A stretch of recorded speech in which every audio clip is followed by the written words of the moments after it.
అస్సలం అయికం వరహమతుల్లాహి వబరకాతు. అందరికీ నమస్కారములు. నా పేరు ఐఎంఎం మహబూబ్ బాషా. నేను సామాజిక సేవ చేస్తున్నా. మాదిరిగా నేను టీడీపీలో 6 సంవత్సరాలు నగర మైనార్టీ అధ్యక్షుడు, నగర మైనార్టీ అధ్యక్షునిగా పనిచేశాను. ఇప్పుడు మాజీ. అయితే 2024 గెలుపు, టీడీపీ ఎంపీ ఎమ్మెల్యేల గెలుపు కోసం నేను దాదాపుగా 1000 మంది పార్టీలో ముస్లిం మహిళలను ఉమ్నానగర్లో చేర్పించాను. తర్వాత ప్రతి మసీద్ దగ్గరికి వెళ్ళి మసీదుల దగ్గర ముస్లిం మైనార్టీలను, అదే మాదిరిగా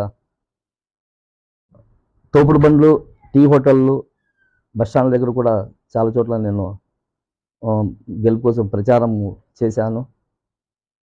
రాత్రింపగలు నా సొంత కుమారుడు హైదరాబాద్ పనిచేస్తున్నా పిలిపించుకొని, నా మరద పిల్లలు పిలిపించుకొని, మా కుటుంబ సభ్యులతో కలిసి మేము ప్రచారంలో పాల్గొని పనిచేశాము.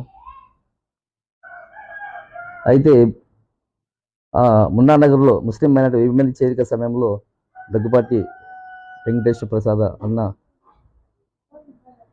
గారు మైనార్టీలకు నేను అధికారం వచ్చిన వెంటనే 20 ఎకరాలు భూమి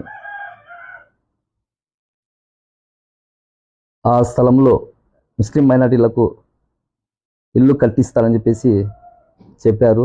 ఇప్పుడు దాదాపుగా 2 సంవత్సరాలు అవుతుంది. ఇప్పటి వరకు ఆ స్థలాల గురించి, ఇళ్ళ గురించి పట్టించుకోవడం లేదు.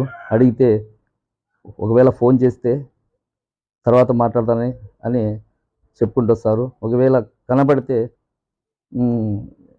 ఇప్పుడు బిజీ ఉన్నాను, నేను తర్వాత చూద్దాంలే అంటారు. ఇలా 2 సంవత్సరాలు అయిపోయింది. అయితే నాకు ప్రతి వార్డుల్లో, వీధుల్లో నేను చేర్చినటువంటి ముస్లిం మహిళలు నాకు టార్చర్ పెడుతున్నారు, అడుగుతున్నారు. ఏమన్నా మేము కష్టపడి పని చేసి పార్టీలో చేరి